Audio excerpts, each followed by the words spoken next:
and welcome to the Sisters of the Shire Podcast. I'm Abby, and with me as always is my beautiful co-host Ashley.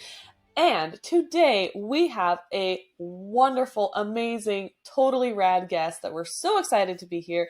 We have Max, or as some people might know him, Airplane Facts with Max. And we're so excited for him to be here. And he also has a fuzzy little friend joining in, which I'm so excited about as well. But there's two dogs. Two fuzzy little friends. So we are going to have a fun episode with Max today. We're going to do some interview questions and also some fun quickfire conspiracy theories. That's what we're calling it. So like I said, I'm Abby. And I'm Ashley. Partner in crime. Go for it, Max. Oh, and I'm Max. Hello, I'm Max. So, Max, can you tell us... okay, but I need to know the other dog's name now, though. I need closure. Yes, there's two dogs. Okay, so yeah, so the white brindle dog is Grim. That's Grim. And then the black and white dog is Beetlejuice. Amazing. I love it. Yeah. Love it. That's pretty good. Okay, so now about you. Does he act like Beetlejuice? I guess the podcast is about you. Does he act like Beetlejuice? Oh, yeah. No, he's very sweet and not chaotic. That's good. That's good. So, tell us a little about yourself, just like a little bio, and then can jump into fun questions for you. Yeah. Sure. Yeah. So I'm Max. I'm an aircraft mechanic. And I fix airplanes and I talk about Tolkien, I guess. And yeah, I'm a dad. I got 2 kids, and I don't know. I just like to hang out, and that's really it. Hey, that's great. I don't know. Yeah, that's great. We're parents here as well. You're in good company. Mm-hmm. Yeah, the best. So to start off our questions, so like you just mentioned, you've kind of gone viral for sort of like a funny new way of distributing random Lord of the Rings or Tolkien facts with the world. So how did you get started with that? Like, what was your thought process on starting those videos? Yeah. So it was back in, I guess my first one was in 2023. That was a Tolkien video, and I'd been making the little airplane facts, and then I decided, it was right after Rings of Power came out, and I was watching through that, and I thought I need to reread the books because it's been a minute. And then because I was just doing little airplane videos, one day I was like, I wonder if I could make one of my airplane videos about the Lord of the Rings. And so my first one was about the fan blades being different than Anduril, because I was like, fan blade on the engine, sword blade, they go together hand in hand. Yeah, one of them's a fan. There's a difference because one of them's a fan blade on an airplane, and one of them's a sword blade. And then I did that one, and it went kind of viral. And I was like, well, I don't know if I could keep doing Lord of the Rings, because I feel like there's nothing in common with airplanes, and Lord of the Rings don't have much in common. But then one day I was like walking through the cabin, and I saw an escape raft, and I was like, well, they take rafts down the Anduin in the Lord of the Rings after they leave Lothlorien. Maybe I could do a video on that. And then I realized that I just really need one word that's the same, and I can just make that connection somehow. It could. And then I realized that the more obscure the word and the transition, maybe the more I don't know. I just need one word. Funny. And then I can connect it, really. And that's what I feel like kind of draws people in, of like, how is he going to tie this together? What is he going to do? Like, how is he going to do it? Yeah. Yeah. And I get a lot of comments from people that are like, I always try to guess where it's going to pivot, and I'm never right. And then sometimes they're like, I got that one. And I'm like, nice. Heck yeah. It's like, whoa, if you could get Uh, that, you're so I pretty had a cool. Like, if you got that before you started, that's pretty good. Yeah, I feel like some are more obvious than others, but who's to say, really? I've so never I have gotten it to right, ask, does so. your like boss know that you're doing these videos? Yeah, they're definitely aware. Okay. I mean, at I this do point, them. they have to I be, do right? them. They're almost negligent then.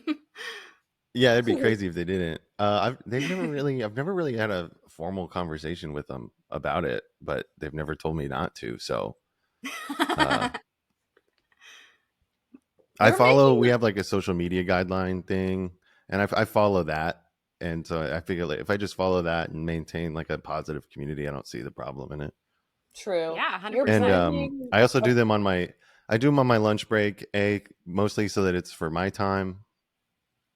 And then also I don't want a bunch of people, in the video behind me That was my working other and stuff. question. So There's never like, are you working by yourself all the time? I never see anyone no, like in the no, background. I never like. How often does someone like come up and start working? You're like, dude, I'm doing a video. Shut up. yeah. that has happened very few times. Sometimes it's my friends trying to snipe me while I'm doing it. But for the most part, I learned that throughout the day, people come and go on around the airplane, but nobody's going to be around the airplane during lunchtime. Nobody's missing their Yeah. lunch, so It's lunch is true. a pretty safe. It's a pretty safe option to do it then. Yeah, I just eat real fast, and I'm like, all right, gotta go make a video. I love But it. yeah, it's happened a few times, right? Especially it's like I'm like, oh, that was a really good video, and then right at the end, I see somebody walking down the airplane. I'm like, oh man, but Way to You threw ruin it it, it's what Mike. it is. Yeah. What do you mean you're trying to work? I'm trying to make a oh, TikTok. yeah. Yeah. Come on. Priorities, man. Yeah. So, how has going viral for Airplane Facts with Max changed your life, do you feel? Honestly, not like a ton. It's super fun. It's changed my life. Like my day-to-day life is kind of the same. It's mostly just, uh, go to work, do laundry, cook dinner, do homework, put the kids to bed, that kind of thing. Um, Mhm. so my day-to-day is pretty much the same, but I think the best thing is having all the people that I've met through it. I found a really great community of friends and met a lot of new friends, and um, there's been a few perks here and there, like when I got flown out to Comic-Con, that was really cool. Um, and stuff like that. But I live in a small town in the middle of nowhere, so really, I just kind of hang out. No one's like Like recognizing you You're on I the don't street, live. talking asking for your autograph. to, yeah. It happens sometimes. Sometimes I get recognized at like the gym or like at the hardware store or the grocery Oh, store. that's funny. Sometimes, um, if I whenever it does happen quite often when I go out to the city. When I go to the big city, Yeah, You're a city I can see boy. that. but We both come from small towns as well, so yeah, it's just pretty much like we're just gonna hang out, nerd out about things. That's pretty much yeah. what we can do. It was kind of funny the other day. With my kids at their school like carnival, after school carnival thing, and they had one of the fire trucks was there with all the firefighters, so the kids could go up in the fire truck and stuff. And the firefighters were looking out, and they're like, Are you the airplane guy?" And I was like, "Yeah." And they're like, "What are you doing here?" And I was like, "I live here, man. Like, I don't know, hanging out with my kids. I'm actually This is their promoting. elementary I school." thought this would be a good venue. Yeah, Yeah. I'm on a book tour. I figured the elementary school firefighter exhibit would be a good Circuit. one. I hired these kids. So These aren't funny. even my kids. They're actors, so. Yeah, yeah, yeah. I think it's so funny how you said, it's hard to find a combination of, airplanes with Lord of the Rings, but somehow you made it work. Like, I can't think of any other, like, marriage that, like, you made it work for yourself, though. And I love that you figured that out. Like, Yeah, it's my husband, he has a kind of job like you do, where he's all in pipes. He's a pipe fitter for our shipyard. He'd never be able to do okay, videos cool. classified and stuff. But it's Right. funny I'm trying to imagine his brain and his personality tying it with Tolkien, though. And I'm like, the one of a kind individual, sir. Well, thank you. Thank you. Yeah, I don't know. It just kind of happened. It's two things that I know a lot about. I know a lot about airplanes. I know a lot about Tolkien, and I don't know much about anything else. It's your brain is half to Same. two Not new airplanes, things. Left side of brain Yeah, is left brain airplane. Tolkien, right brain airplane. Yeah. Yeah. So you talked about being flown out for Comic-Con, and that's awesome. That's pretty cool. So if you want to like talk more about that or something, it's like, what has been your favorite experience that Tolkien has brought into your life, or maybe coming into the community of being viral for talking about the works of Tolkien or things like that? What's been your favorite experience with that so far? My favorite experience from it? Yeah, Comic-Con's probably number one. That was just wild. It was so cool. I never thought I'd get a chance to go to San Diego Comic-Con. But other than that, I've been fortunate enough to meet a bunch of the bands that I love when they come through on tour, and been able to meet them and hang out with them. And beyond that, it's just meeting all the other wonderful people within the community as a result of it. I actually because I'm not from here, and so I moved here and I didn't really know that many people. And early on in making the videos, there's this dude that kept commenting on my TikTok. He's like, "We work together. Please hang out with me." And I was like, "Who is this guy? Who's this guy?" But then I went to his page. No, and then I went to his page, and he wears like metal shirts, and he's into hardcore and stuff. And I was like, "Oh wait, this is my people. I will." So I met up with him at work one day because we work in different areas. So we never would have crossed paths ever. We work different shifts, completely different departments. And then, yeah, he's become one of my best friends. And then I've met a bunch of like great friends that I never would have met had I not done this, in my real life, that have beyond just the people that I've met within the Tolkien community. It has translated to real life, I guess. Now that you asked earlier, it has translated to changing my day to day, because I would have never met half of my friends in Tulsa had I not made these videos. So yeah. Did yeah, you like that's see each awesome. other from across the room? Did you see each other from across the room, and you're both wearing like similar metal shirts, and you're like, "You? That's the one. It's you, right?" That's what if I hadn't met him through TikTok, that probably would have happened at one point down the line. We would have both been wearing a metal shirt and been like, "You're my people. I see you." Yeah. Because not a lot of people where I work are into that kind of stuff. So yeah, totally. Yeah, maybe that would have happened. But no, I DM'd him and I was like, "Dude, I'm leaving work when he's starting," and he was like, let's I'm walking by your shop, and we said what's up, and been fast friends ever since. And you wave like this. That's like, amazing. Hi. That's how I feel like whenever I see people wearing Tolkien stuff in the community. It's such a rare thing, at least in my area. It's just like, "Oh, you're my people. You get it." Yeah, right. Yeah, they're like, exactly. A lot of the people I work with aren't big into Tolkien, and so they're like, "Yeah, dude, I don't know what you're talking about with all that elf stuff." But with that their elf stuff. One of my bosses was like, "Yeah, I saw one of those videos." He's like, "I don't really like that stuff, but my wife really likes it. But every time I walk by, there's people on the screen kissing and getting into it." And I was like, "It's Tolkien? Lord of the Rings?" He's like, "Yep." And I was like, "I think you're talking about Game of Thrones." Yeah. And he was like, "Oh yeah, that's it." And I was like, "Yeah. Very different. Totally the same. Totally the same. Very different vibes." George R. R. Martin there's not a lot of that. I don't know what version of Lord of the Rings she's watching, but it's not the one I've seen. Yeah. I'm sure there's one out there. I mean, you never know. Yeah, I don't know. I don't want to know. Yeah. So, what is your earliest memory that you have of, like an earliest Tolkien memory, or how did you get started into this world of Middle Earth, and things like that. What's your origin story? earliest Yeah. remembrance? My origin story. Origin story. Yeah. My dad used to read me Unfinished Tales for bedtime. I'm just kidding. No, that'd be crazy. Oh, No, I was like, but no. wow, that's what that's a Ashley deep cut. He just went right to the. I He's read like, Silmarillion you will to my be kids. forever confused. Yeah. No, Will my I give dad you took me to see the context? movies. No.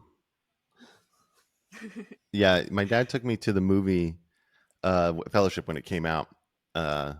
And I had no idea what it was. He never really read the books, but he'd read The Hobbit, so he was excited for the movies. So he took me and my Same. brother when they came out. And I remember I missed like half the movie because I was so excited because it's everything that I ever wanted to see, like in a movie, to my little 10-year-old brain, 11-year-old brain, or whatever. And I had to go to the bathroom like 10 times because I was just so so excited, just like slamming Coca-Cola or something. And so I was constantly getting up and going to the bathroom. But then I was like, and then at the end of the movie, I was like so sad about Gandalf. And I was like, man, like, I hope they make another one. And my dad's like, you're in luck because there's 2 more. And I was like, no way. And then you peed your pants right there. After that, I tried. Yeah. Yeah, I tried to read the books for middle school for like my AP reading class, but I couldn't focus on them. I couldn't get through them. So then I started getting into the books a little bit later in life, towards the end of high school and stuff like that. But for a long time, I was just a big movie fan. And then as I've gotten older, it's translated into more a fan of the books. I don't watch the movies as often as I should, but I find myself reading the books quite often. So we have a very similar origin story. Yeah. Because the movies came out when Abby and I were like 11-ish. Oh, she gone. We lost her. My dad, same, like had read The Hobbit, but had never read The Lord of the Rings. Was always huge into reading. I had older brothers that were like, dude, this is awesome. We should watch this. And, we went to every midnight screening there was after that. That was also the summer of awesomeness when like Lord of the Rings was coming out, Harry Potter was coming out, Star Wars was coming out. That was like the best like 3 or 4 years. Oh yeah, wasn't it? It was so good. The books. And like also, I don't know if like maybe later. Like yeah, I don't know if y'all play video games, but it was also like the summer of amazing video games for those few years. It was just like constant great video games. It was just a time. What a time to be alive. What a time to be alive. Abby and I used to play the PlayStation 2 Lord of the Rings one. Oh, like the 2 towers and stuff? Yeah. And yeah, Halo, that one. Man. The best time. Halo. There was an old game called The Third Age, and it was like a Final Fantasy style RPG where you play as the Fellowship through their journey. And not a lot of people I talked to remember it, but I remember it, and it was amazing. It was so much fun. It was like a turn-based I feel RPG. like we would have been friends in high school. We would have been friends in high school for sure. With some LAN parties, Halo LAN parties, and then going to the midnight showings of Lord of the Rings. Oh my gosh, the Halo LAN parties! Yeah, take me back. We used to put the TVs in different. We used to have a TV in our bathroom. My brother, when his friends would come over, we'd put a TV in the living room, and that way you couldn't watch each other's screens. No screen watching. Yep. Yeah, no screen watching. We do 4v4 or we'd have 2 co-op races where one people would do like 2 betrayals or whatever that map was, that mission in the campaign, and we'd do a co-op playthrough on one TV and a co-op playthrough on the other one, and we'd like race to see who would finish the level. Oh my gosh, fastest. I never thought to do that. That is amazing. Yeah, it was really fun. It just blew my mind. Interesting. So that was like also the summer when like projector screens were like really big. And so like my family got one, and what they thought, wouldn't it be so cool to play like on the projector screen? But then screen sharing was like the easiest at that point. Like no one wanted to be on the projector after like the first round. Like, no. Like, how do you know where I am all the time? Yeah. You're screen looking. No screen looking. Yeah. You're like standing in front of the screen. You're like, don't look at it. Yeah. The screen's the size of a toaster. Yeah. Yep. Yeah. Speaking of awesome childhoods, we've learned that you have of children. I think our children might be the same age, mine and yours. I've got a 11-year-old, a 9-year-old, and a 3-year-old. I think I might be Okay, yeah. a little close. Mine are 6 and 10. Yeah. Yeah, so they're pretty similar. Yeah. I've so with your children and having an awesome childhood, have you introduced them to Tolkien yet? Or are you kind of waiting for a better moment or an age, or what's your thought? My oldest, they both are definitely introduced to it, mostly because of my videos, because they see them sometimes.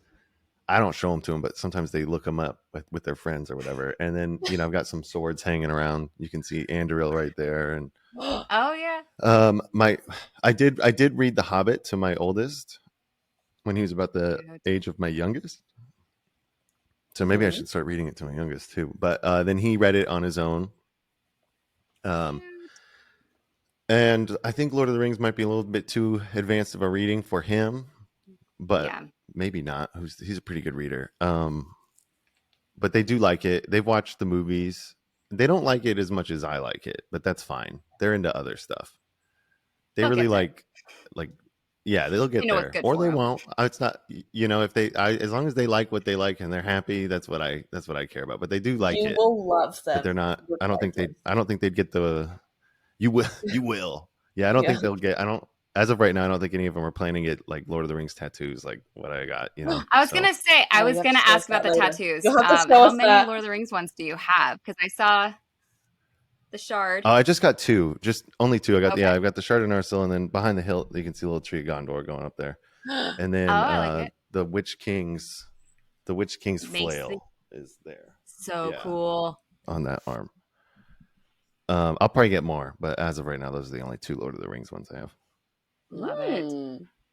I always want to get weapons, but I'm like, I don't know how many swords I can get tattooed on my arm before it's like, is your arm just all swords? Like, it's like, I don't know. They're cool. I think they're cool. They're pretty cool. Maybe. Yeah. Are you gonna get Gimli like axes? You should just do axes like all around. That would be rad. Different. Gimli's axe down the arm would be that's a good idea. Actually, I might do that after this.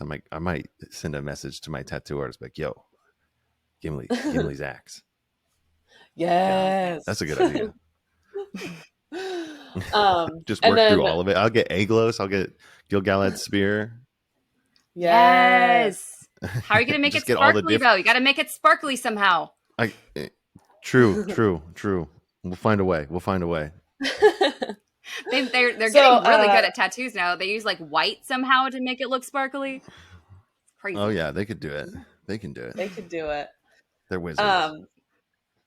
Speaking of super awesome Lord of the Rings like things you own, Ashley, you want to ask him the collection question? Oh, yeah. So we like to ask, like, what is your favorite thing that you own that is Tolkien of your like collection? It's either favorite or like most proud of, and it could be like, it doesn't have to be like, this is the most expensive thing I own. Like Kaya was like, these are the tapes of my dad literally reading Lord of the Rings. Like, Yeah, I remember seeing a video of her talking about that. It's so awesome. So cool. No, mine. I don't have anything that cool. Well, yeah. Sorry, I didn't mean to make the standard. What's your favorite? No, I think can you beat that, Max? Beat it. But what's your favorite thing? My favorite, honestly, are these swords. I've got Anduril, and then on the other side, you can't see it off camera. There's the faux hammer. Why am I blanking? That's embarrassing. Faux hammer. That's Thorin's? Faux hammer. That's Gandalf's sword. Glamdring, duh. Glamdring. And then just say it like the goblin. One of my oh, faux hammer. By the way, I loved your video about that. I sent it to my husband. The Biosword one? Yes. Yeah. That was one of my favorites. My Christmas advertisement. Glam. Something shiny. Totally a sword. Yeah. It kind of follows my logic with the airplanes. I'm like, glam, ring. She wants a sword. Yeah. But the other one is I have the the first, well, it's not the first version I ever bought, but I have like the 50th anniversary soft leather bound Lord of the Rings book. I think it's in my toolbox at work right now, but that one I've read so many times, I had to like epoxy it back together. It's been through the ringer with me. I take it everywhere. I love that book. I have a bunch of different versions of it, and then I have like an off-brand Lego Better set, and it came with like a little miniature one. It's not the cool big giant Lego one. It's like a little off-brand Magic Blocks thing that's kind of like an unlicensed Better, but it came with like this little tiny version of it, but there was like 4 blocks. And when my son was like 5, he put that one together, or maybe right after he turned 6, and he loves it for some reason, and he puts it in his room. And I just think it's cute that he keeps it there. So, I don't know. I guess those are some of my favorites. Those are I love it. Those are good ones. And then we ask, so is there anything that's like your holy grail? Like if I saw this in a thrift store, I would die. I would pay all of the money. Or in conjunction with yes. that, is there anybody you want to meet as well? Like an actor. You can answer both questions. I couldn't hear that one. Yeah, you're super choppy, Abby. Say that one more time. Hello. Can you hear me now? Maybe. Bing, boom. Oh. One more time, Ab. You can just answer. No, just answer the question that she asked you. Just keep talking. Okay. Okay. I'm going to show it to you for visual aid real fast. Yes. It's right behind me. Show and tell. Show and tell. So I got this from some friends of mine, Courtney and Sanford, who I met at Comic-Con, and they sent the little Lego Bear set, but it's this record, and it's The Hobbit. It's like an audiobook of The Hobbit, but it's The Hobbit on vinyl, and so it's like it's really cool. Like the audiobook of it. Yeah. I don't know who did, but like it's like it's 8 records of The Hobbit being read by Nicole Williamson, and then the artwork is by Tolkien himself. Yeah, it's pretty neat. Cool. I didn't even know they had The Hobbit on record on vinyl. No clue. Yeah, I'm a big fan of the book. Amazing. I got it on vinyl. Yeah, I got it on vinyl. So I thought that's kind of neat. That's like that. If you saw that at the thrift store, that'd be a good find. That's pretty cool. So I can be a Hobbit hipster. Yeah, I'm like, I think that's pretty neat. I don't know if you've heard about it, but yeah, it's kind of cool. Yeah, but yeah, that's probably my my thrift store trophy. Oh, that's amazing. Okay, but we asked what you were trying to find, what you don't have yet, but that is already amazing. Oh, what I don't have. Okay, what I don't have. Yes. What are you looking really for? Want? What is your dream? Yeah. There's a light that shines down on it, like, bah! It's a thing that you love. I mean, I think any authentic movie prop would be really cool. Ooh. I'd take any of them. It could be a cup, and I'd be like, "This is," or like the plate, like I want like the little goblet that John Noble was slurping out of while he's stuffing his face, and Pippin singing the song during the siege of Pelennor Fields. You know, like get that little cup, be like, "Yeah, I'm gonna drink like John Noble, all gross." Yeah, maybe something like that. I don't know. Anything so you from go the movie there. Would be cool. I'm like maybe a beer stein or something from like the Great Hall, but no, I want to be gross like John Noble. Okay, that is the level I'm going for. Let me slurp. Because people would be like, is that a beer stein? I don't recognize that. But you pull out that cup and you put some cherry tomatoes next to it. I know that cup, and you're like, yeah, I know you know that cup. It's seared into your brain. You're like, wait, let me set the scene. Let me set the scene. You put some thought into this. Yeah. I just put the thought into it just now. I never really thought about it before, but yeah, that would be funny to have. That is hilarious. That would be good. That actually reminds me of a question I was going to ask you. So when you're doing your videos, are you reading off a script or anything? Did you make a script beforehand? That is all off your noggin. Is it off the dome? Well, yes. I make like a mental script. So like I think about what I'm going to say before I say, but I'm not reading it or anything. Okay. So like I That's have an idea of how I want amazing. what I want the video to say, and I think about it for like an hour or two, and then I'm like, all right, it's showtime, baby. It's lunchtime. Showtime, baby. Do this. Time to hit it. You're talking to yourself in the mirror. And so yeah, you're like, I tried once at the yeah. yeah. I tried once. I made one of my earlier ones was about a smoke detector, and so I was in the lavatory and I was reading a script. I printed it off because I was having trouble. I hadn't gotten in the flow of making them yet. At the beginning, it was a little bit harder, and I made the video where I was reading it off of a script, but I could tell I was reading off a script, and it just didn't feel right, because it's like you're just reading, which is not. Yeah.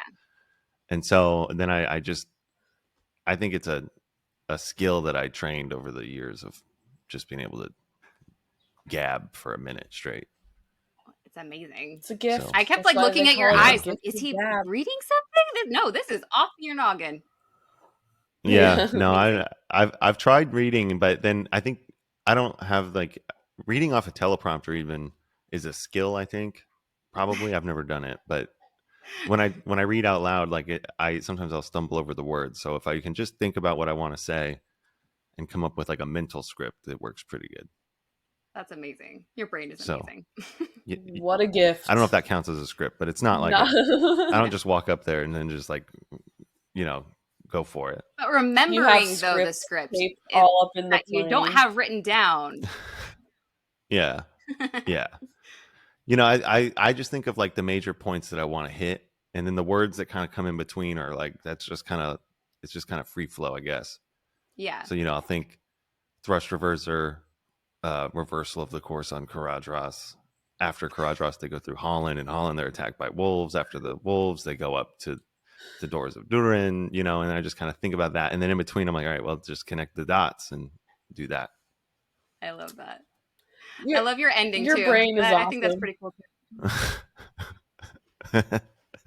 Yeah, sometimes I'll post a video and I forget to do like the so yep, and then people get really mad at me. They're like, you can't, you gotta put the so yep in there. I'm like, You okay. didn't end it right. Made a brand. Stick with the brand. Stick with the Yeah. brand. Yeah, I remember the first time I made the video where I ended it like that. People were like, they liked that, and it's just because I didn't know how to end a video. So I was like, so Right. yep, I don't know how to end that. We love the awkwardness. More awkwardness, please. Well, I got plenty of that. So You gotta, if you ever Amen, brother. change it up, you gotta do the. I don't know if you know Nacho Libre. Are you a Nacho Libre guy? the Jack Black movie, Yes. I've never seen it, but I know what it is. Okay. Apparently you and her are not friends then. I fell asleep at the movie theater. Oh, no. Abby and I have many similarities, but Nacho Libre is one we will never see eye to eye on. Okay, fair. It's my 3-year-old's favorite movie, so I see it a lot. But Maybe I should put it on for my boys. Maybe they'll like it, and then I oh can my gosh, see it with it's them. so funny. We'll see. It's so funny. I'll But there's a report back. part. There's a part where like he is talking to this lady, and it like is an awkward silence. Like he explains something, then it's kind of a little silence, and he goes, "So anyway." So I really want, like, in my brain, that's how I feel like it should sound, like, so anyways. But you have to watch it, it's I can so try good. that. I can try that on a video and see how it goes. So anyway. So So, anyway. yeah. So anyway. Anyways. Ashley, do you got some questions for Max here? Yeah. Okay. So, the is it making more sense if I explain it, Abby? I'm not sure if it's worse or better for me to explain it. Like the viral game of like they give you a list of like celebrities and you have to say, we do the G-rated version of like kiss, marry, kill kind of situation. Do you know that Oh, okay. trend? Sure. Yeah. Yeah. So we changed it. That was way a better little than I bit. did, Abby. Good job. We changed. Yeah. We made Okay. it a All Tolkien right. version. All right. Yeah. That's cool. That's fun. Okay, so who would you want to have a pint at the Green Dragon with? Who would you want to Okay. go in battle with? And who would you Okay. want to sail with you into the Undying Lands? Anyone in Okay. the So Tolkien universe could pint be. battle sail. Yeah. Mm-hmm. Could And be it just doesn't. It Silmarillion, doesn't have could to be be Lord of the Rings, just could be the Lord Hobbit. of the Rings. Silmarillion, whatever you want. Okay. Yeah. All right. Let's see. Pint. My gut's saying Gimli. I feel like that's a big. I think a lot of people That's would what say Kaya Gimli. said. Yeah, I think. Yeah. I think Gimli. Battle. Anybody? Fingolfin. Right now, I'm going to go Nice with choice. Fingolfin. Or honorable mention. Now we'll go with Fingolfin. Yeah. And then sail to the Undying Lands. Mm-hmm. So this has to be like your bestie. This is Your someone that you want to spend forever eternity BFF. with. Yeah. Your forever BFF. Can I pick Gandalf? I like Gandalf. Sure. I mean, You like he Gandalf? seems like I good like company. it. Yeah, I love Gandalf. I think he'd be He good has some company great forever. stories. Like he was there. He was he did the Ainulindalë. You know. Yeah. Battle could beginning. also be. I want to give honorable mention. Runner-up battle would be Glorfindel. That's who I freaking thought you were gonna say when you said honorable mention. I'm like, he's gonna say Glorfindel. Yeah, probably go. Yeah, but then I was thinking about Fingolfin. I'm like, I mean, he 1v1 Morgoth pretty well. So I mean, God, Gave him a limp for the rest of his life. No one's thought of in my brain, my first thought was, I think it'd be so fun to go into battle with like an Ent. Wouldn't it be so fun to be like, let's go, big buddy? Just like run into battle. Yeah, like, Ent's a good idea. Yeah. I like Ent. Ent's pretty good. Abby, I love your brain so fun. Much. That'd be fun. I'd be like, let's go. Or Guaihir. Let's go to battle with Guaihir. Yeah. You get a little bit of aerial supremacy. I should have picked that. I do airplanes. I don't know what I was thinking. Beorn, you guys. Beorn. Yeah. Everybody's sleeping on Beorn. Everybody. But see, Abby, we're not supposed to tell him that he chose wrong. We're supposed to celebrate his decision. No. That was his decision. It's okay. I do celebrate his decision. I'm just saying, I'm glad no one's choosing my guy because I called him first. That's what I'm saying. So. Well, we lost her. Poor internet. Okay. Yeah, in and out. So sometimes it's like that. Yeah. Next question. There's a lot of deaths that happen in the Tolkien world. Oh, okay. Yeah. Moved on, Abby. I'm sorry. A lot of deaths happen. If you could bring back one person, who would it be? Boromir. Any person? Okay. In a holy, I mean, off the cuff, I'm going Boromir. Boromir. Because I cry every time the Son of Gondor. You know, my captain. He redeemed himself at the end. Yeah, my king. Yeah, it makes me cry every time I think about it. And Sean Bean, you know, like, why is that guy got to keep dying? But yeah, Boromir would be up there, I think. Maybe Beleg. Poor Beleg. That's the one that we most often bring up in this instance. Oh, really? Yeah. That's he deserved better. I love Turin. He did. Oh, you love Turin? I love the story of Turin. Yeah. Okay. You're gonna say, wait, you love Turin because No. Turin he's so emo. I love how he changes it. I love how he changes his name 7 times. Like anytime he does any little thing, he's like, now I'm known as the Forever Stained or something super dramatic. Minor inconvenience. Like, must change my name. Yeah, you're like, dude, what are you gonna do, dude? Change your name and run away again? Crazy. Again. Typical. He's so emo. I love him. I love the story though. It's a good story. Yeah, we're going through Turin's story right now on our podcast.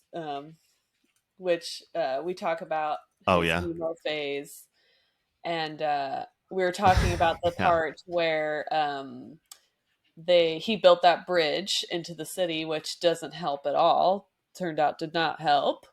Right. And he's, I'm in charge and all those things. And we were saying that um, it was so obvious. He made it so the city was so obviously there, where it was like a hidden city before, but now it's like, this is where it is.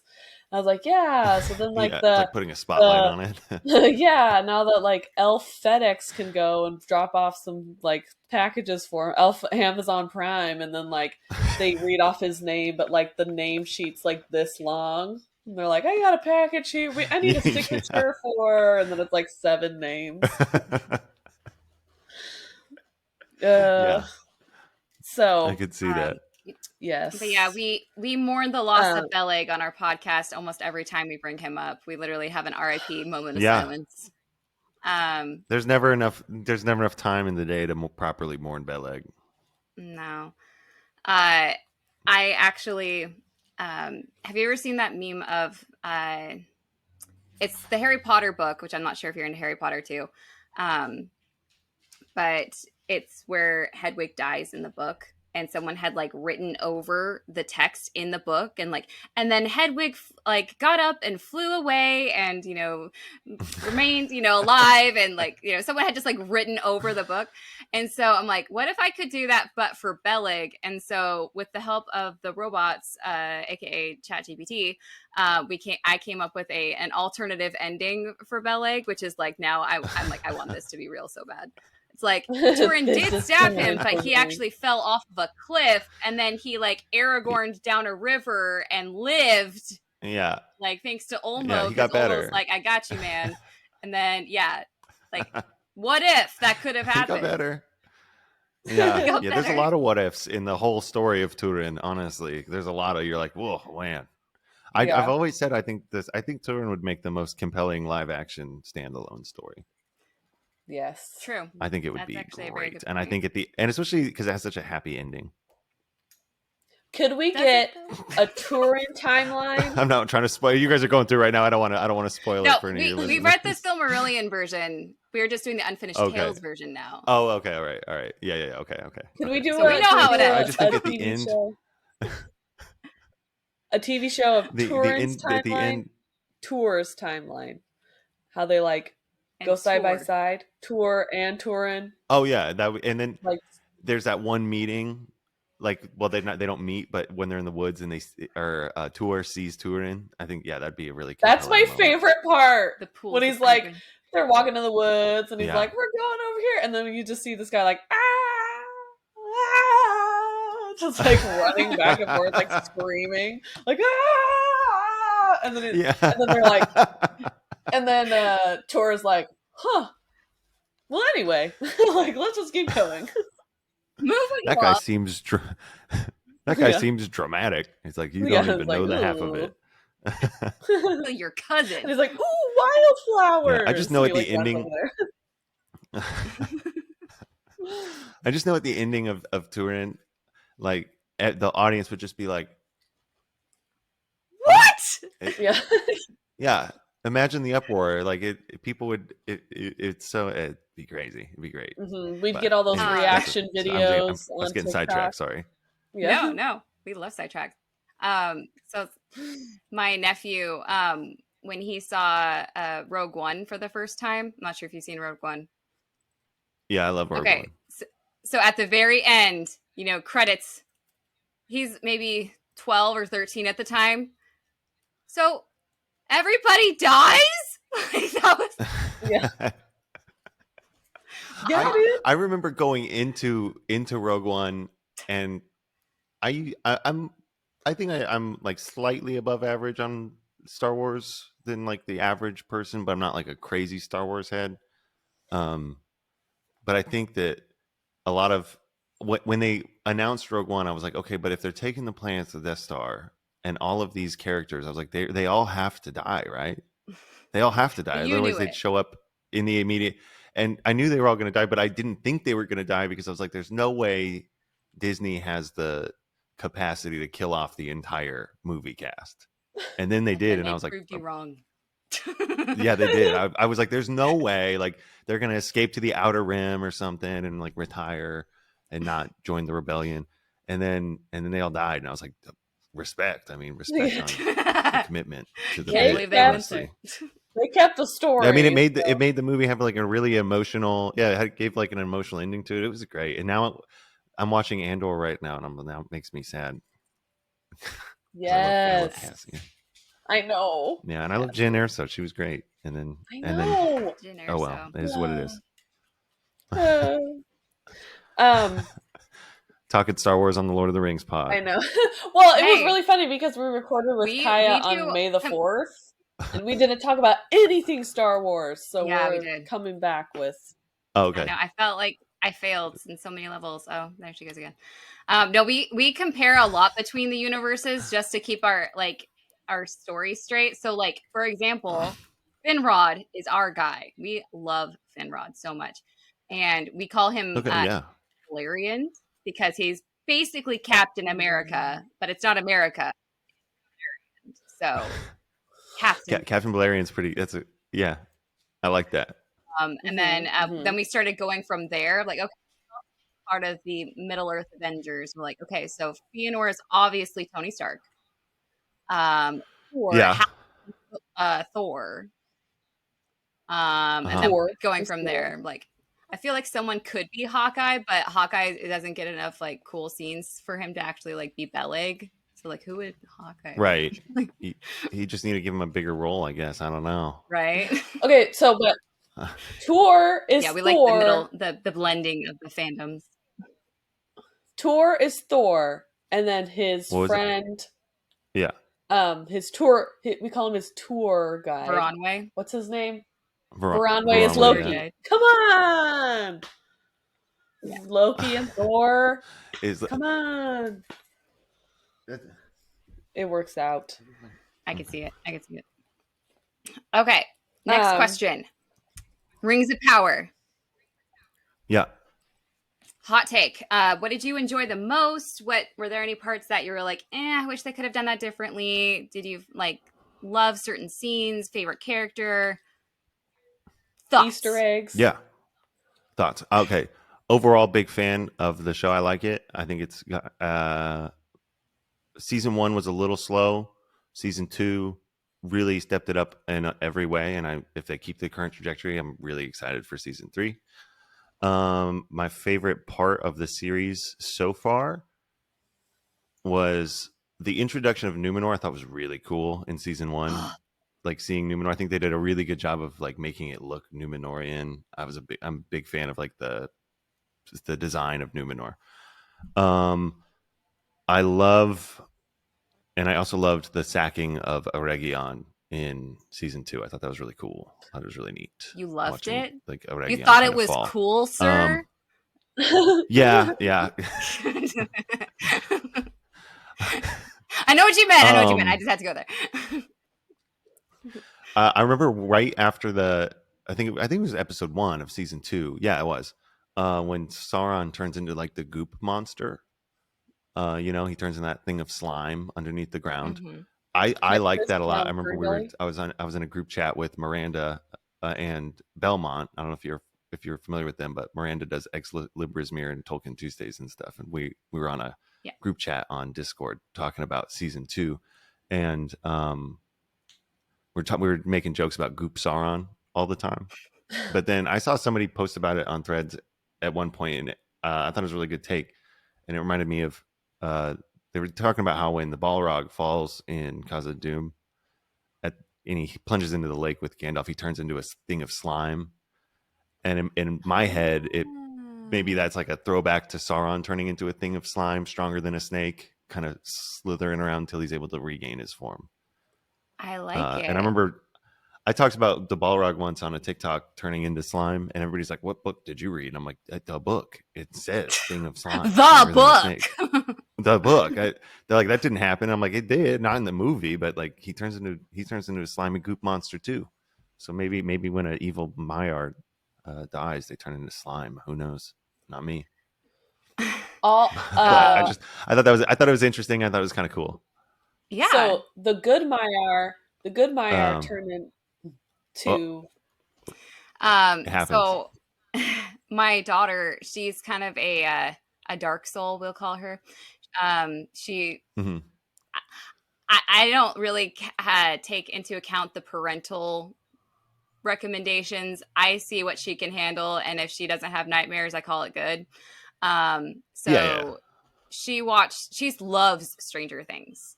She's 7. Okay. Loves it. I've never seen it, so I don't know, but I've seen clips, So and there's some of it a looks a little spooky creature at some in points. Stranger Things that has the same capacity, like the same, I guess, capacity as the goop monster, where it will like consume things to grow bigger.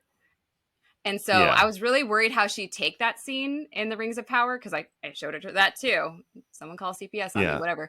And I'm like, "Are you okay, Lizzie?" She goes, "Oh yeah, it's just like the Stranger Things monster. It's fine." I'm like, "Cool."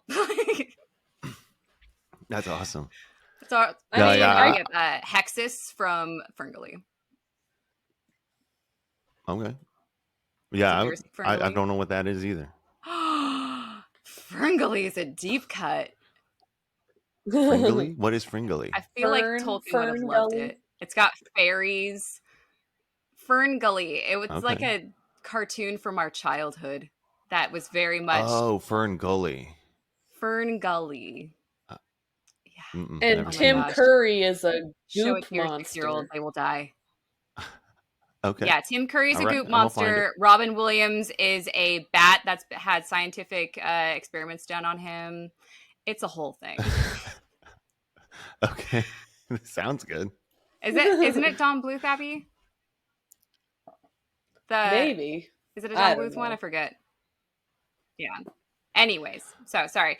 You were talking about Rings of Power, and I zigzagged. No, it's all good. I liked I really liked Arondir in Rings of Power. I thought he was great. I thought Ismail Cruz Cordova did a great job of portraying him and like bringing an elf to life. I thought that was really awesome. I love Galadriel. I like the casting pretty much for everybody. And you know, my biggest complaint with the show is that because I think it's planned for 5 seasons and they're doing the whole Second Age, and so there's a lot of condensing of the timeline. Yeah. Not that that's a bad thing, but everything just happens really fast, and I want more time to really like build on everything, you know. But 100%. It's just not really possible with the constraints that they have. So other than that, I like it a lot. I do find it interesting. There's a lot of people on the internet that like that they're talking about like this doesn't. Aren't they talking about the Silmarillion? Like what? They're not bringing up the Silmarillion. I'm like, that's the first age. There's like 32 pages in the Silmarillion. I know, but even if they did, like, there's only like 36 pages at the end of the book that's talking about the Second Age. Like, it's really not. There's not that much on the Second Age in general. So I don't know. It's a pretty loose period. Right, and that's something that Abby and I talked about when we were covering. Yeah. Yeah. When we were covering that section in the Silmarillion, you know, it is very small of a section. Yeah. And so we like to call it like the forgotten pages, or maybe the, you know, in between the lines, what could have happened, or, you know, and when people say like, oh, that's not canon. Well, like, could have been. Do you know every single minute of every single person's like life? And that's a character? No. Right. I mean, yeah, there's not that much. There's really not that much canon for the Second Age. I mean, there is, but it's not like, I don't know. It's more like rough timelines from what I've read. Exactly. Or how I interpret it, I guess. And so I wish that we had a little bit more time to spend on certain arcs and characters and stuff like that. But what really excites me is where the show could potentially go. And I think about all those possibilities in terms of like watching the founding of like Gondor and Arnor and like the Last Alliance, and seeing like the Siege of Barad-dûr and like all this cool stuff that I know is going to happen. So I'm really excited to see where it goes. Yeah. Yeah. I don't remember the original question. about Rings of Power. Yeah, but what was your favorite I'm a things big about the fan. Rings of Power? What did you like? Didn't like? You like? You nailed it. You nailed it, dude. You're good. Okay, What's all your- right, wait, all right. We hit it. We hit the points. But to add a little bit more to that question, what was your favorite Easter egg or like deep cut that you're like so excited that they Oh, yeah. added to the Rings of Power?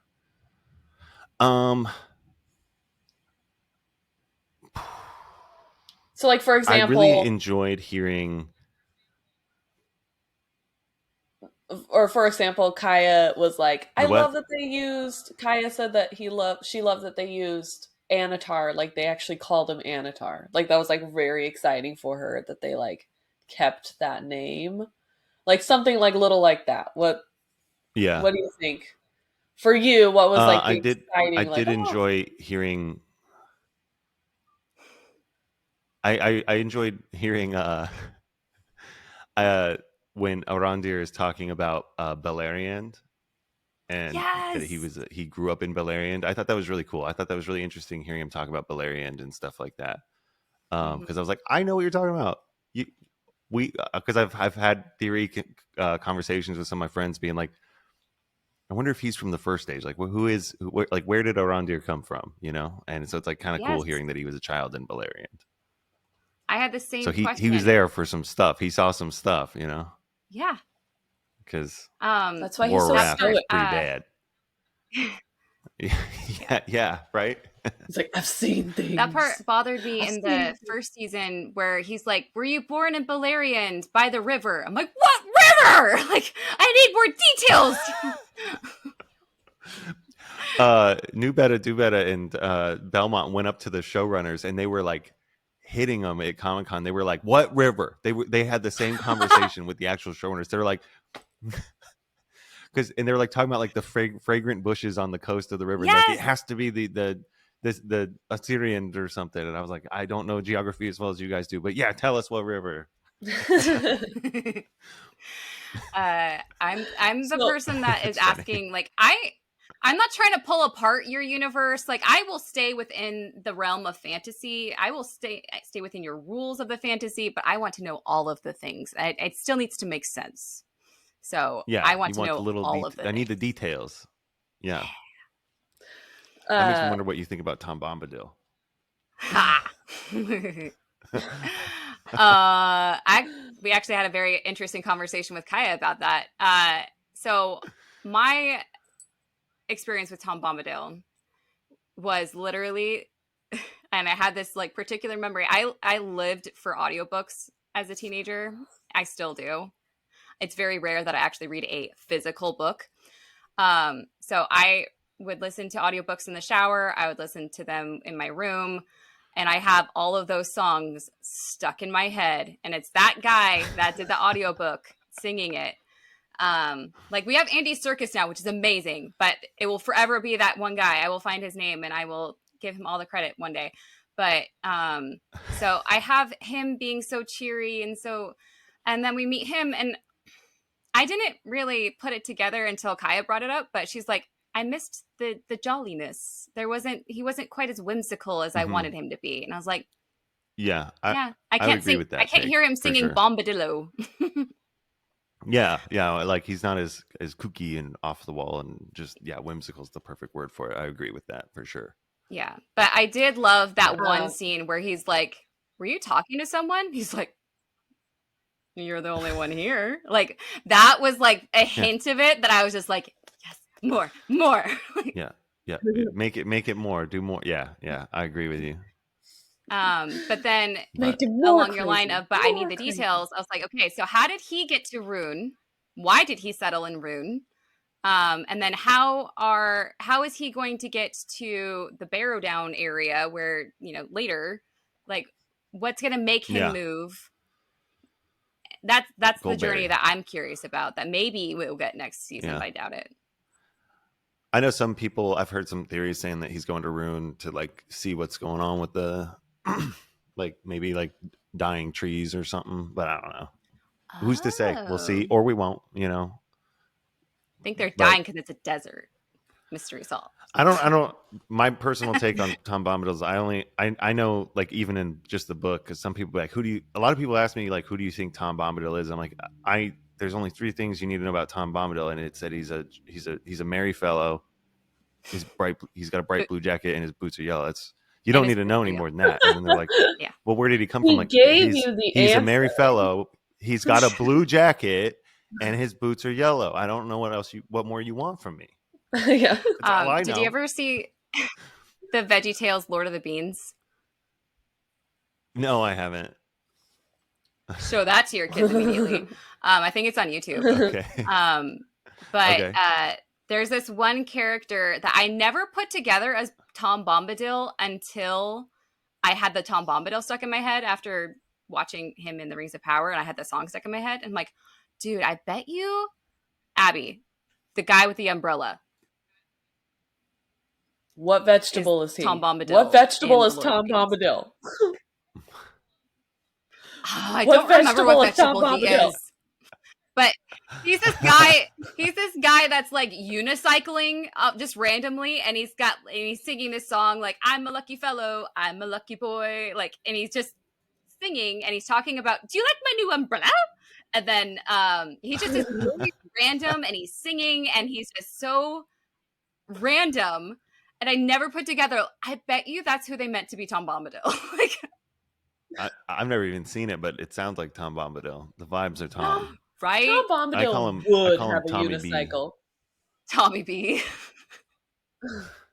Yeah, I love Tom I call him Bombadil. Tommy B to all my friends. Would have a unicycle. Are you looking for Lord of the Beans right now? It's so good. Yeah, maybe.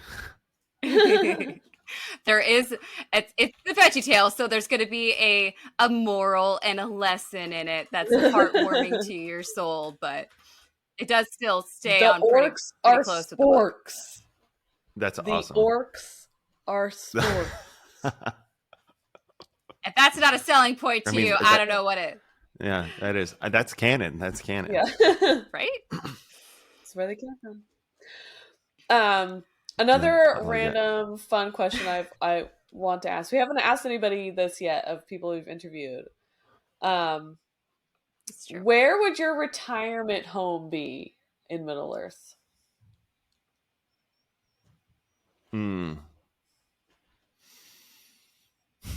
How long am I going to live? It's up to you. Good point. Well, what race do you identify with most? I think I'd just probably be like Yeah. I think I'd just be like a random serf in like Dol Amroth or something. Just like some random dude plowing the fields. And yeah, no, I think that's where I would be. Just some random dude working for Prince Imrahil or something. But no, I think Rivendell, I think, would be the obvious choice for retirement. I think it'd be a nice place it's real pretty. You know, there's mountains. I'm not a beach guy, so I'm not going to like Valinor or anything like that. Yeah, no, I don't like the beaches. I don't like the ocean. Freaks me out. So just away from that, I think Rivendell would be a nice, peaceful place to spend your days. You could hear a lot of cool stories. It always ends up being in the middle of everything that happens for some reason, so you get all the cool stories from everybody else. You know, I think it'd be a pretty sick spot. I like that. Good choice. Good choice. Yeah, Bilbo was right. Bilbo chose well, really. Bilbo had the right idea. We make the joke that Rivendell is like the retirement home, but also the daycare center of the orphans, because everyone just seems to like wash up there. It's Elrond's a very generous clientele, host. but also they eat the same. No, that's what it was. Yeah, it's Elrond's home. Yeah, I think that'd be a cool place to retire. I think that Gondolin would be a really cool place to retire to, like up to a certain point. You know, what's the longevity of retiring there? You know, not right. Yeah, before the Well, you'd have to like not get any. You're like off the grid at that point, so no Amazon deliveries unless you like team up with Gwai here. Yeah, you're kind of just you might be able to make some deals with Maeglin though. He kind of sneaks out sometimes, right? True, Maeglin. Who's more emo, Maeglin or Turin? Both those kids. Honestly, I'm gonna say Turin, but Yeah, it's Torin. Naglin takes a close second. They could make a good band together. They both have a Angsty Hot band. Topic Angsty. frequent buyer card. They both have a Hot Topic frequent buyer card. 100%. Speaking of fun characters, we asked the question, and it's been different every time, which we love, is in the Tolkien universe, so any book, any work, whatever, which character do you want to be, but which character are you actually more like?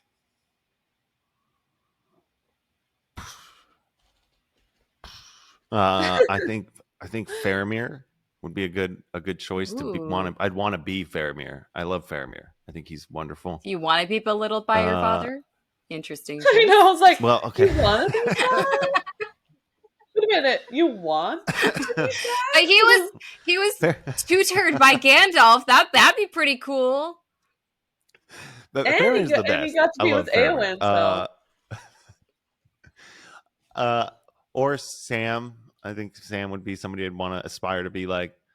But yeah, like I said earlier, I'd probably just end up being some random guy.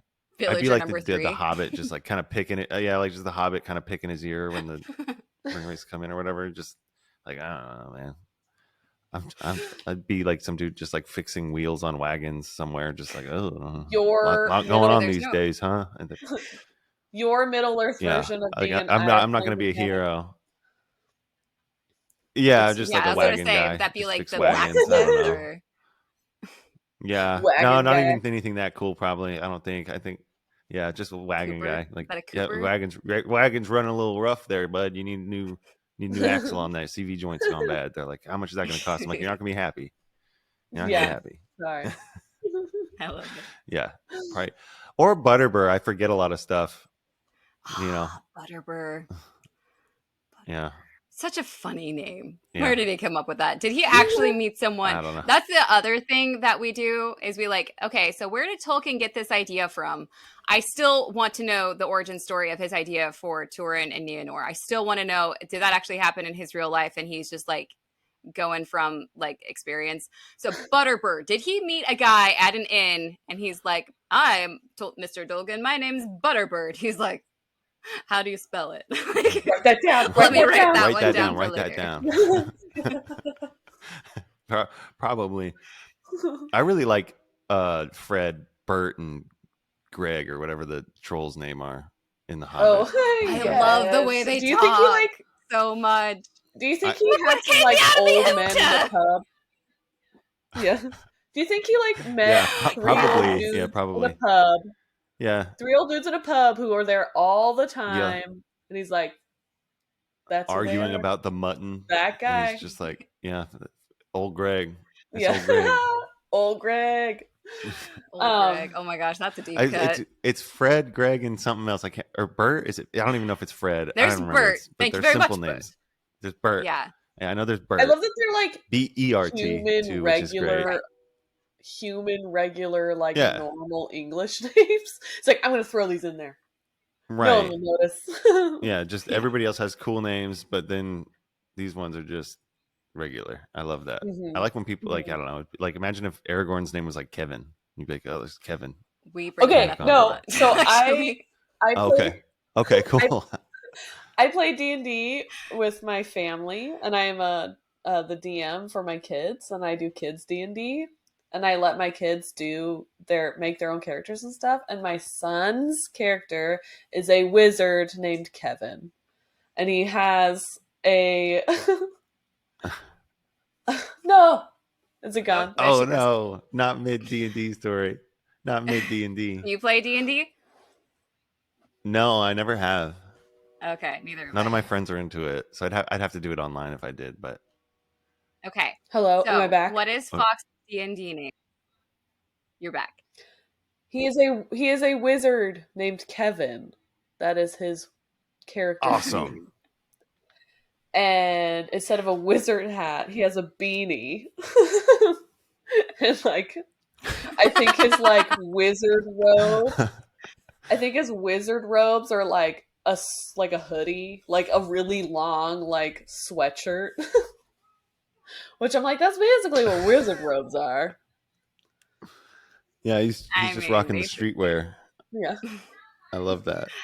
Oh gosh, that totally adds up with Fox. I know. If you had said, there's a random kid that named his wizard Kevin, Fox did that. Fox did that. Yeah, Fox did that. My son's I love name your is son's name, Fox, Kevin. if you're wondering. But That's awesome. I love that. Can you guess who he's named after? If you're cool, you know who he's named after. I actually didn't know who Me? he was named Fox? after like 2 years ago. Yeah. Who do you think I my don't know. son Fox is named after? It's not fantasy, it is sci-fi. Star Fox? Oh. That's what I thought too. Well, you said sci-fi. I was going to say the fox in the I know. Hobbit or in the Shire, and then I was like, okay, Star Fox. I don't know what fox. Oh my gosh, that too. Fox N64. Mulder. Fox Mulder I've never heard from this the name X before. Files. He's the. Oh, I've never seen X Files. I know. Yeah, see, but that's where Abby and I part ways too. I've never seen like anything. Most people all the time they're like, "What else are you into?" I'm like, really not much. Like I don't watch a lot of movies and I don't watch a lot of TV. Not because I don't have time. It's because the time that I would normally spend doing like movies and TV, I'm playing World of Warcraft. So like that's and so like, I'm too into World of Warcraft to watch the X Files. I'm sorry. Maybe I will because everybody says I look like this one. I mean, we can edit this out if you want. But how old are you? Because I feel like we were born at the 33. same exact time. Huh? Yeah, I'm 33. 33. Okay. 33. Oh so man, we're 2 years older than you. But yeah, because our generation was definitely the WoW generation. 1 year. Yeah, I got into. Yeah, I'm about to be 34. So you can keep it in. I don't care. So I'm gonna. I got into the Lord of the Rings, and then I got into Star Wars, and then I got into World of Warcraft, and I've been pretty much on the same train for the last 25 years or whatever. I'm just like, nope, this is good. I found 3 things that I really like, so this is my safe space. I'll just keep doing those for forever. Yeah, I'll just keep going. Yeah, but there is a guy in the X Files I get told I look like a lot, which his name is Max, and I apparently. No, I know, but I'm just saying, like everybody's always like, there's this guy in X. Fox Mulder. So Abby likes aliens. The guy you look like. Aliens scare me. Yeah, his name is like true crime, Max. and true crime scares Abby. True crime is scarier than aliens, I think. In my head, aliens are more likely to happen than true crime. Don't ask me why. It's my brain. That makes sense. I mean, it is what it is. Fox Mulder. Oh, he's the main character of X Files. Okay, I see. Yeah. I know that guy's face. I just didn't know his name. Yeah. Yes, David Duchovny. Okay. Yes. Okay, so like David you do look like the guy named Max. Sorry, we have a little person joining us. Yeah, and he like disappears on an airplane. No, you're good. And he disappears on an airplane or something. So people keep saying that.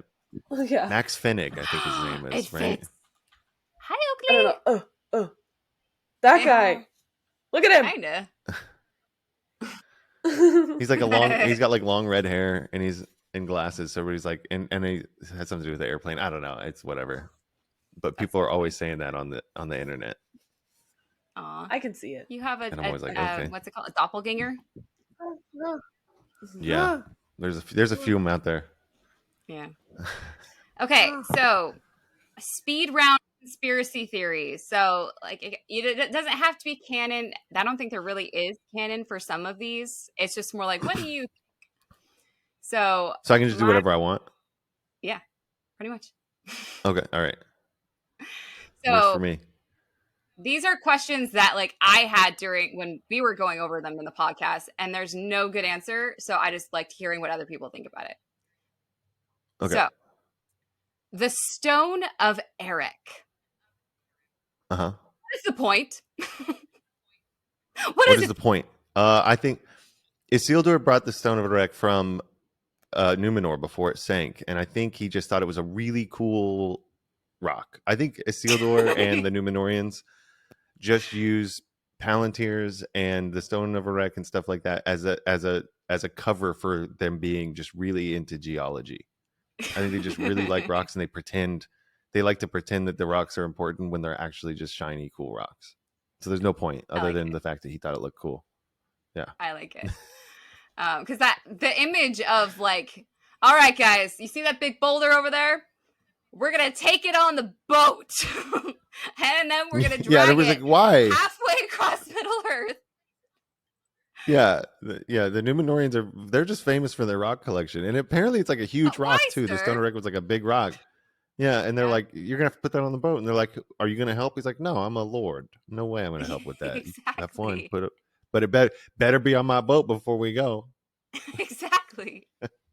Okay, so your theory is love of geology, or that they were jealous that other people had Palantirs, and they're like, I want a special rock, and so Stone of Erech, special rock. Yeah. I like it. The special rock is a special rock. Yeah. I like it. I like that boulder. That's a nice boulder. I like that. Nice boulder. Exactly, yeah. Okay, next theory. What have those blue wizards been up to this whole time, and what are they doing? What's their goal? Did they turn evil? Are they actually helping Middle Earth? What's going on? Alatar and Palando. In my head, I think they got there, they wandered off, and I think they just kind of got distracted and didn't ever do much. I think they just kind of just got into their own thing. They might have helped thwart Sauron's forces in the east. Maybe they started cults, or maybe they met Tom Bombadil at some point and just kind of were like, you know what, this guy's got the right idea. We're gonna go vibe, and they found a nice little place and they vibed out for the rest of the time. Maybe who's to say? They made a pottery kiln. I don't know. They started their own. Yeah, they got really art gallery. They started they did like a Middle Earth Etsy business kind of thing, making like little crafts and knickknacks and stuff. And, yes. So Radagast has his petting zoo, and they have an Etsy shop. I love it. Yeah. Okay. Abby, you like this question. I'll let you do the next one. Their own line of tea. Huh? Their own line of tea. Come on, guys. Their own tea line. Mm-hmm. Yeah. Artisanal. Okay, next one. Why is Huon the goodest boy? Oh, that's an easy one. Obviously, nobody else could have done what Huon did, right? I mean, he rescued them from the dungeons of Dungertheb or whatever it was called. I don't remember. He fought Karkaroth. Like, only a good boy could fight a hound of Morgoth. You know, I don't know. He's just a good boy. He's a good boy. But why are there not all good more boys? good Maybe. Boys? Yes. That's a good question. I don't know. You don't see too many dogs, too many good boys. There could only be one. Maybe they're all in. Do you think Fang Grip and the other dog that I can't remember the name of, Wolf, Farmer Maggot's dogs, maybe they're descendants of Huon? Every dog on Middle Earth is a descendant of Huon. I don't know. Every dog on Middle Earth. We can, if Shelob came from Ungoliant, maybe Farmer Maggot's dogs came from Huon. Who's to say? I like it. That could be my new headcanon. I like it. Go with it, man. Go with it. Who's to say you're wrong? He's not alive to say you're wrong. Yeah. There's nothing that says they're not. That's all I'm saying. Prove me wrong. You can't. Next rapid fire question. Where are the Entwives? Dead. What happened? That divorce must have been nasty. Yeah. Sauron killed them. I think they were out wandering, and I think Sauron killed them all. That's my theory. I don't think they're ever coming back. That's when he went down in my book for being the worst guy. It was that moment. He's like, I'm scared we might see that in season 3. I think we might see a slaughter of the Ents in season 3. I'll be I like this think. the whole So time. Like I think it could that happen. line that Kemen has, or as we call him on our podcast, the stupid son, because we hate Kemen. Yeah, I hate Nothing that guy. against the Yeah, oh, actor. God, I hate Kemen. If anything, he's doing No, too great good of a actor. job because we hate you. Yeah. Same with it's like the same thing with Joffrey in Yes, Game of Thrones. exactly. You're like, I hate your face Congratulations, so everyone much, and hates it's you. like, yeah, Kemen. Yeah, I really hate Kemen. Yeah, So he we might call be responsible for killing them. Yeah, so we call Kemen stupid son, and then we call Iadian annoying girl. annoying girl and stupid son. Okay, all right, fair. I Yep. like that. Again, I like nothing against the actor and actress. Yeah, no, they're But- great. That's why we call them that, because if they Yes. didn't do a good job, we wouldn't call them that, right? So yeah, I wonder if they're just trees is a hint of either him maybe having something to do with the killing, or I really want one of the Ents to kill him. I think that would be a justified. Well, yeah, I mean, it could be both. Okay. We could get both of those things, maybe. But True. like I think the Numenorians, when they were colonizing and building colonies and stuff in Middle Earth, they were responsible for a big portion of the deforestation around Middle Earth to build their massive armadas and stuff. So I could see it going that way too. Yeah. We say a very I don't know, suitable, but I think suitable demise for that guy that would feel good in our hearts is if he gets killed by an ant. Mhm. I think that would that would Kevin feel good. That would be a Gets feel good ending murdered for by an Kemen. ant. We're like, Yeah. woo! Yep, had that Either coming. that or Yeah. gets one of Barrick's drop kicks. That's my other favorite way. Oh yeah, of imagining his Barrick death. taking him out would be awesome. Yeah, I would love that. Right? Yeah. Okay. Barrick's a good boy. We've talked about this a little He's a bit, good boy. but how Okay. unfair was Beleg's death? Like, do you think Tolkien maybe did Beleg wrong? Like, did he not like Beleg anymore? He's like, I'm running out of things to do for this guy. He can't be any better than I've already done. Must kill him in the most rude way possible. And he's like Andy in Toy Story with the I don't want to play with you anymore I meme don't where wanna he's just play with dropping you. Beleg. No! Now we have No, a Disney and Lord of the Rings mashup. Oh my gosh, we just became best friends. You know, I think that I with the question that he was it justified that he Well, that he like, died? How or- why did he do unfair. him so How dirty? unfair. Okay. How unfair was how it? unfair is it? It's super unfair. That was one of those lines when I read it. I remember my jaw kind of being like no way. And but I do think that it makes the story more impactful. It does. I hate saying that, but without Beleg's, I don't know. And I like metal music a lot. And Gurthang saying like, so that I can forget the blood of my master Beleg right before Turin, takes his own life is so brutal in like such a cool way. I hate saying Very that, but it's metal. kind of cool. So It's very metal. metal. And I'm like, See yeah. I say that so much And- on our podcast. There's so many things I'm like, that's so metal. Like in the Silmarillion, I'm like, whoa. It's so metal. That's so metal. Yeah. I don't know if either of you all listen to metal music, but like Not really, sorry. every other band, you'll read through their song titles or their lyrics like, oh, that's straight from Lord of the Rings. It's like all there's so many Lord of the Rings references through all of it. So, but yeah, you wouldn't get that cool line with the Gurthang without True. Beleg. So I don't know. True. Maybe it was worth it just for that ending. No, True. I don't know.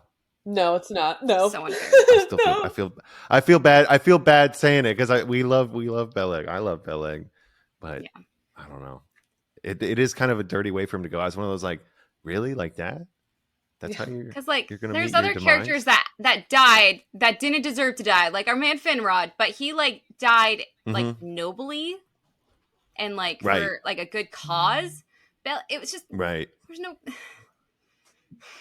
Yeah. It just feels like such a waste. Just such a. yes a waste. That's just a good way like of putting it.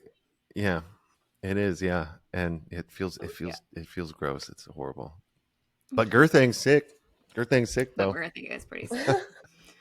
Actually, I have a question to ask you. Have you ever heard the and I don't go into your metal world very often, but I was looking for when we were doing the rap battle, when we were covering the rap battle between Finrod and Sauron.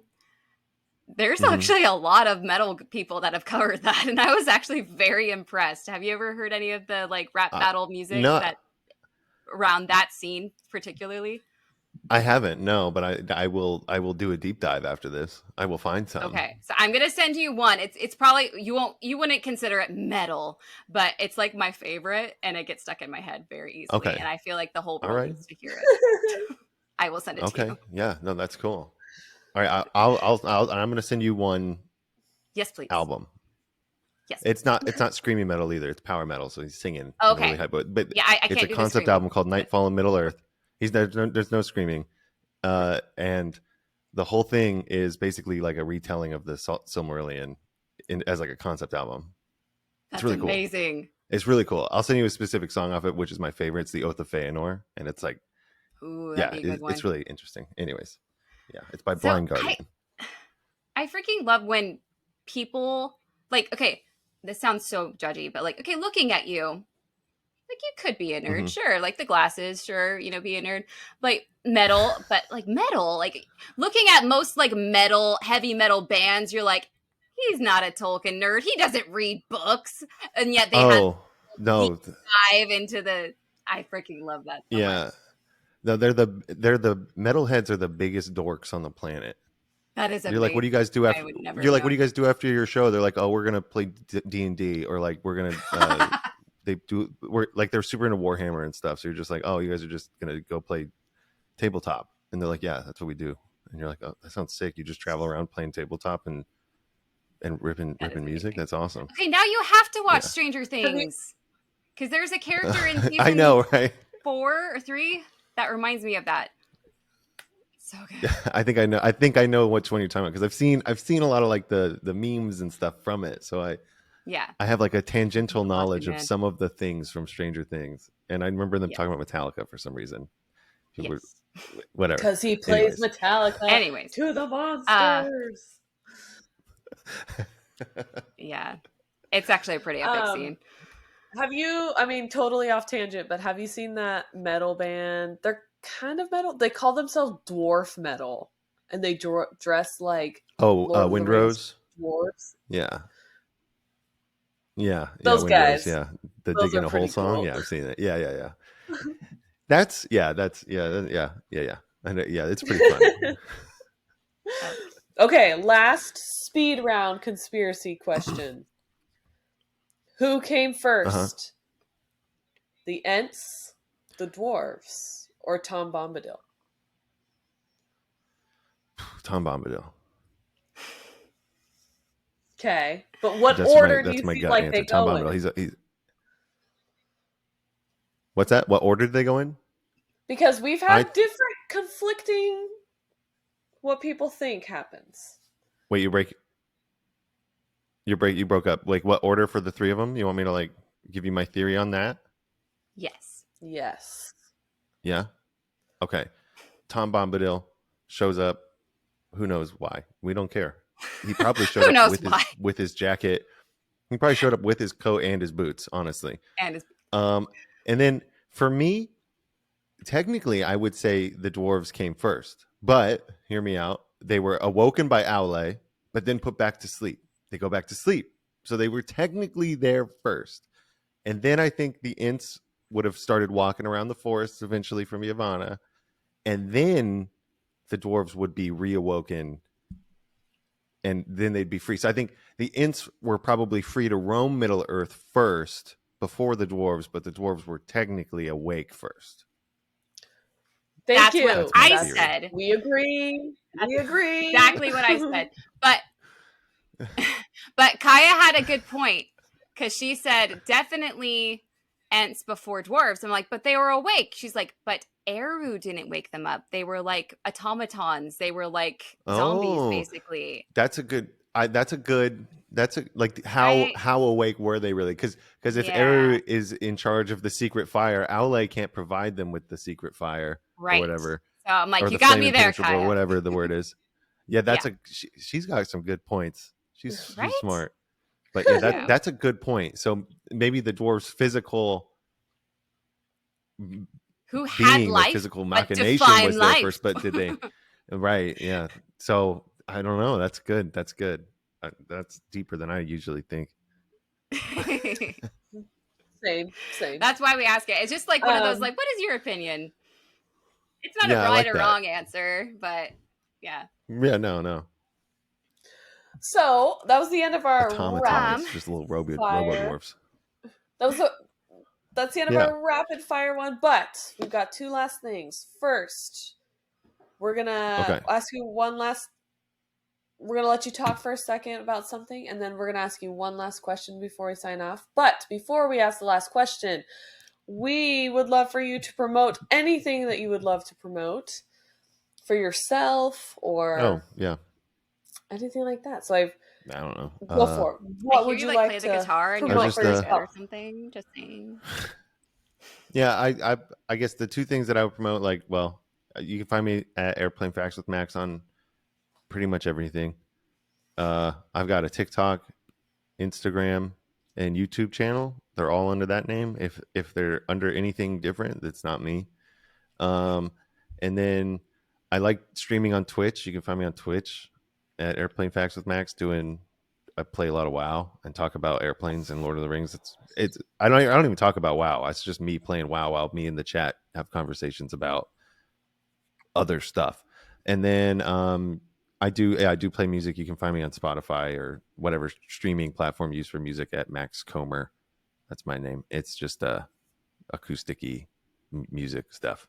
But it's so good. Do you have like an album or anything coming out, or a way that we can support that way? Scheduled what? Do you have an album or anything that's coming out?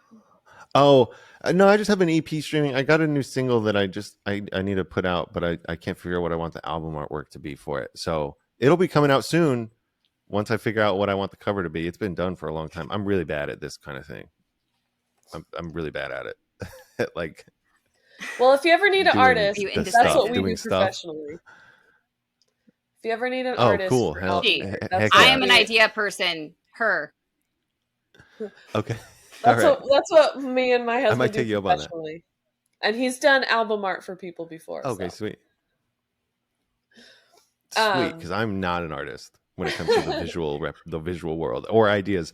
I just see stuff and I'm like, that looks really cool. I wish I could think of something like that ever. Mm-hmm.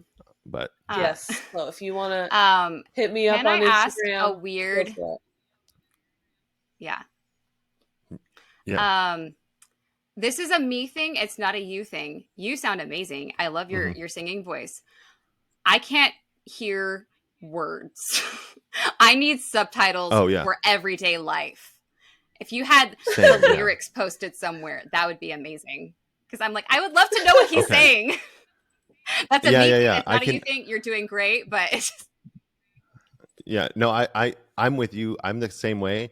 A lot of times I have no idea what lyrics are, and there's been times, and I'm sure lots of people have done this, where I'm listening to a song and I'll know it really well and I sing along, and then I find out that the words I've been singing were not the right words this whole time. But then I'm like, well, childhood, dude. But now I got a new lyric, and I can use that lyric as my lyric, even though I thought it was their lyric. So I'm stealing that. I'm stealing that idea that I came up with on my own head to your melody that I didn't even realize was that. But I'll change the melody. But the lyrics are solid sometimes. And I'm like, I didn't come up with that. They came up with it. I just thought they... No, you did come up with it. No, I get what you're saying. Yeah, I'll maybe I'll post all my songs on YouTube. Maybe this week I'll post them on YouTube. I'll post lyric videos. That would be I'll make a lyric video. Those cheesy pop music ones. Yeah. It's gotta be in italics with it drifting by. Yeah. Yes. Yeah, I'll make it. Or the ones that are kind of like karaoke, where it fills in the word while you're singing it, so you can sing along. That kind. Oh, like a karaoke thing style. That bounces. Yeah, the little bouncy ball thing. Yeah, I like that. That's a good idea. So Sorry, just a you're on suggestion for the people Spotify. like me that can't hear words. Yep. Yeah, Spotify, Add Bandcamp, Amazon Music, Apple Music, all that stuff under Max Comer. Max Awesome. C-O-M-E-R. I like it. And then you're on TikTok and Instagram and Twitch, and hopefully we'll send more people your way and they can come and hang out with you. Yeah. Our last question of the podcast today is one that we've definitely got different answers for, which is fun. That's why we ask it, because I love hearing different thoughts of people. But the last question is, if you were sitting in a park bench in a beautiful park somewhere, just a gorgeous day, super quiet, and then Mr. Tolkien comes down and he sits next to you, and you've got about 5 to 10 minutes to ask him anything, tell him anything, say anything to him, what would you say? Why'd you do my boy Beleg like that?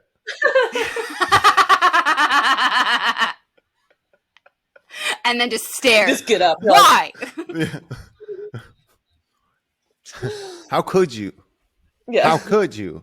I said good day, sir. I don't good know. day.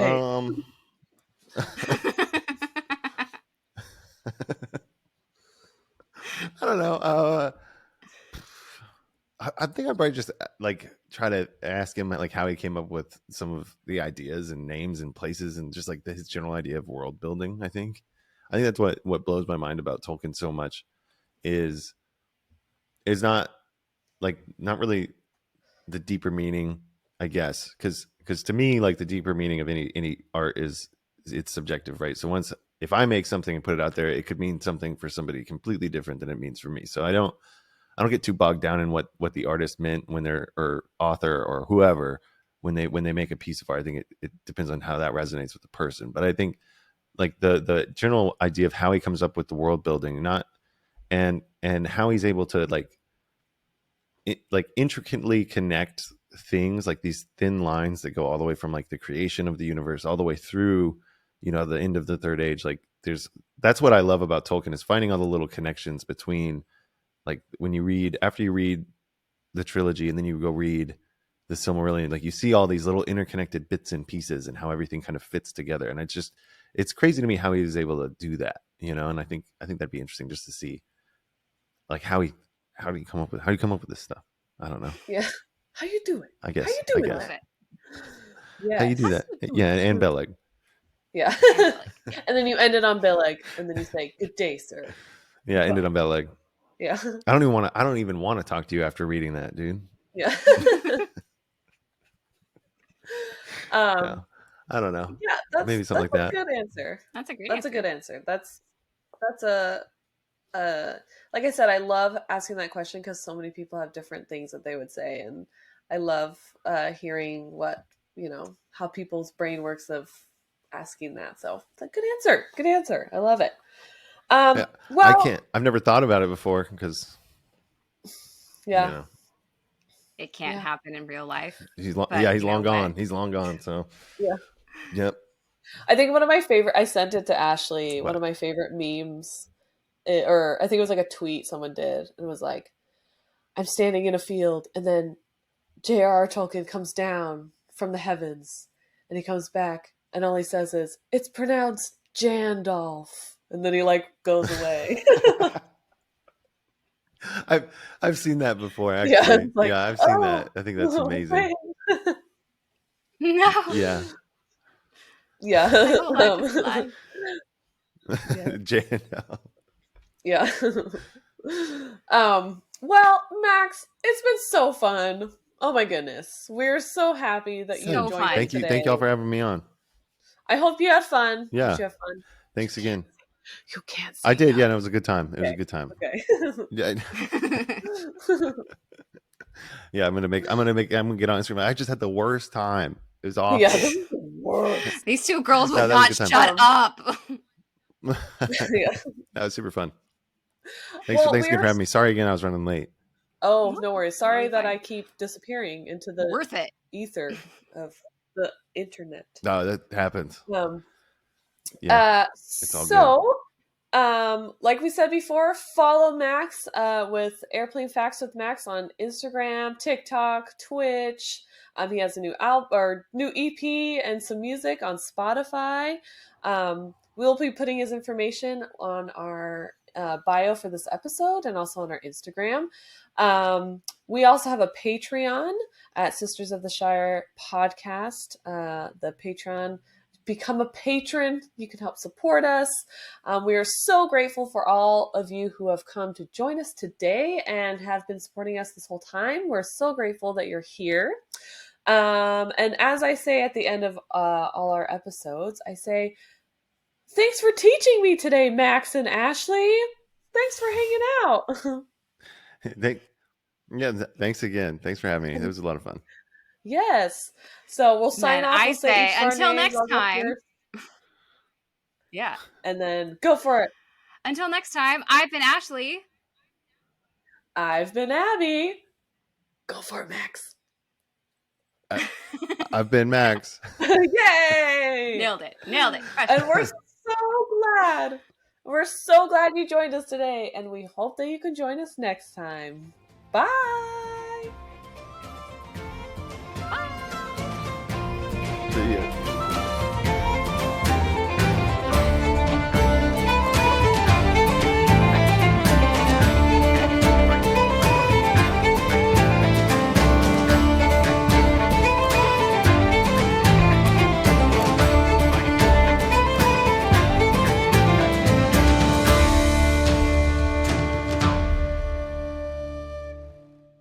Thank you for teaching me a day. Yay!